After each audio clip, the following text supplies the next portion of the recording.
All right, I got a pro fly fishing tip for you. And when you're indicator fishing, nymphs, whatever's below your indicator, I do something called the long drift. And after fishing with Elke and Alicia from Little Leaf Guide Services yesterday, he coined it, right? It is basically just the ultra long drift.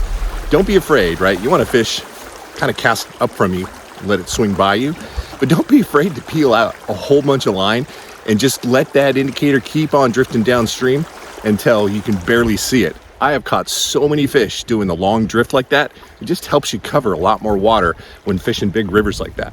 So use the long drift.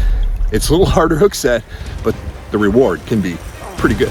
Just like this right here. Oh yeah. Big red band. Come on. The net. Oh. Wow. Spots on this guy. Thank you very much.